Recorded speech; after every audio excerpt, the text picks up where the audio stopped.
maa ngi tudd madame Thioro Fall dëkk Diourbel nekk partenaire AFD. waa bilan bi de li ma ci mën a jàpp bari na parce que depuis activité bi mu commencé mën nañ ne capitalisation 2020 2023 la ci offre de service yi nga xam ne partenaire canadien bi financé woon na ko AFD. waa liñ ci jàpp nag mën nañ ne bari na mën nañu jël kaawu magu Diourbel bi maanaam maison d'arrêt et de correction bu Diourbel parce que ku nekk xam na ne détenu moom dafa xaw a doy waar xëy na moo àdduna ñoo ànd mais ku nekk xam na ne kaso yi xat na tàng na moo tax gis nañ effort yañ fa def ak activité yañ fa def indi fa équipement boo xam ne amoon na ay matelas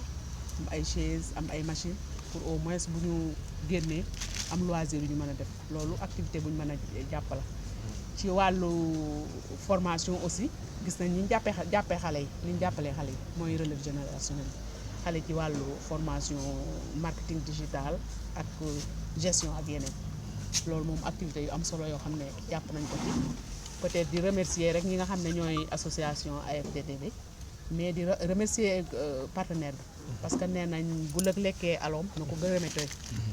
xëy na ñoom mënoon nañ bëgg a def activité yi waaye le nerf de la guerre des muy xaalis kon nag partenaire bi nga xam ne moo indi xaalisam indi xam-xamam indi ay outils de gestion ba teg leen ci yoon kooku aussi ku jara gërëm la muy partenaire canadien yi mooy Voix et Leadership des femmes ak Affaires mondiales Canada bi nga xam ne mooy AMC moom moo ëmb loolu waaw parce que moom mooy gouvernement canadien bi nga xam ne mooy jàppale organisation yi mel ni CC ak yooyu pour ñu jàppale ci suuf waaw loolu daal mën naa ko si wax waaw ensuite di ubbiwaat rek di ñaan di tàllal loxo parce que Diourbel yaatu na te xëy na def nañ lu bari mais bari na lu des parce que département bi yaatu na commune bi yaatu na xanaa di ñaan rek ñu gën leen jàppale waaw gën leen jàppale ñu former ay xëy na ubbeeku lu mel ni synergie AFDD ak yeneen association wala groupement ñu ànd lëkkaloo gën a def ay yu gën a yaatu parce que njaareem yaatu na daal Diourbel ba ne Touba ngi biir Mbacké ngi biir Bambey ngi waaw man daal loolu laa ci am di gërëm association bi di gërëm partenaire bi comme ni ma ko waxoon di gërëm autorité administrative bi. Ça va, merci. Depuis 2020, pas mal d'activités ont été réalisées par l'association. Mais si elle parvient à réussir par rapport à toutes ces activités qui ont été effectuées durant tout ce moment, je pense qu'il y a un partenaire potentiel qui est derrière. C'est Affaires mondiales Canada qui a un partenaire financier, un partenariat financier avec ceci. Je pense aussi que c'est bon à saluer parce que aussi, comme je l'ai dit tout à l'heure durant la phase de présentation, ce qui manquait seulement c'est de faire de renforcer la grille d'analyse concernant les indicateurs. Mais dans l'ensemble, néanmoins, tout a été bien fait. Vraiment, on a un impact très positif parce que notre souhait était de faire la couverture communale, mais on a dépassé au-delà. On a été à Bambey, on a été à Mbacké, on a été aussi dans les communes rurales. Je pense que c'est bon à saluer. Mais néanmoins, on est dans les meilleures dispositions pour pouvoir faire des activités aussi très potentielles dans toutes les collectivités territoriales qui sont dans la région de Diourbel. Bonjour, moi c'est Moussa Ndour, je suis le coordinateur régional du bureau BAOS, bureau d'accueil d'orientation civile des migrants. C'est un bureau logé ici à l'AFD qui couvre pratiquement toute la région de Diourbel et qui s'active sur les questions de migration et développement. Aujourd'hui, on était là dans le cadre d'une capitalisation d'un projet donc, qui a été piloté par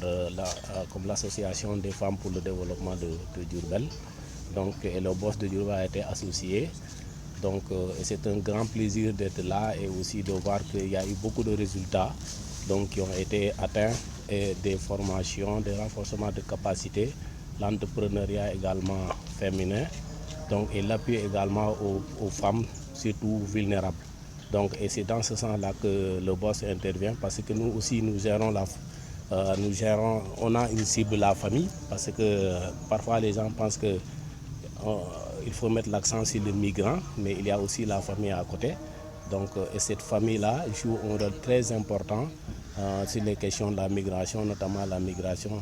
irrégulière. Et on a fait une enquête par rapport à ça. pour voir donc les problématiques qu'on peut trouver au niveau de la famille. On a constaté que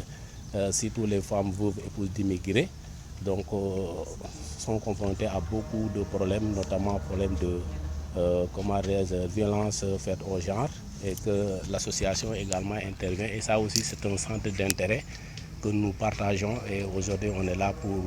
accompagner l'association. On est disposé à soutenir l'association étant donné que pratiquement nous partageons les mêmes objectifs, parce que appuyer la femme, c'est appuyer le développement. Donc comme je dis souvent, donc la femme est au début et à la fin de tout développement, et si un pays avance, c'est que les femmes aussi donc ont été mis en avant, et c'est dans ce cadre-là que le boss de Diourbel est prêt donc à accompagner donc l'association des femmes pour le développement de Diourbel, parce que ça aussi ça permettrait à nous de pouvoir aussi participer à des sensibilisations sur les questions de la migration irrégulière qui touchent pratiquement le pays, mais également cela va nous permettre de pouvoir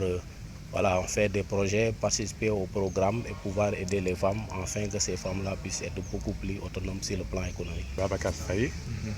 délégué de quartier bu Ndayane, en même temps président des délégués de quartier bu région de Diourbel. Bon tey maa ngi ñëwoon présider benn atelier bu ñu doon capitaliser waa AFDD doon def commencé depuis 2019 ba 2022. Bon ma gis ci nag loo xamante ni tey vraiment xol sedd na ci lool, ndax tey li nga xamante ni exposé nañ ko fi méngoo naag aussi li nga xamante ni mooy réalité yi nga xamante ni doxoon nañ ko ci dëkk bi, muy exposition boo xamante ni bu am solo la, boo xamante ni amal na askan wi njëriñ, ndax boo xoolee laal nañ côté bu ne te fuñ ci laal rek amal na askan wi njëriñ. Donc ma am contentement bu baax ñëwoon présider atelier boobu. xanaa gën koo yaatalaat rek, mais ñu ngi woon ci tànkam, parce que tey yemuñu ci biir région bi kese, mais ba ci gox-goxaat yi ci àll bi seen loxo ngi ca, seen xam-xam mu nga ca. Donc xanaa di gën a ñaan rek mu gën a law, ndax tey ñun fu mu law rek xeeb nañ ko, mais durant bi mu commencé ak léegi boo xoolee fi seen loxo dem, donc loolu dañ koy apprécier bu baax a baax.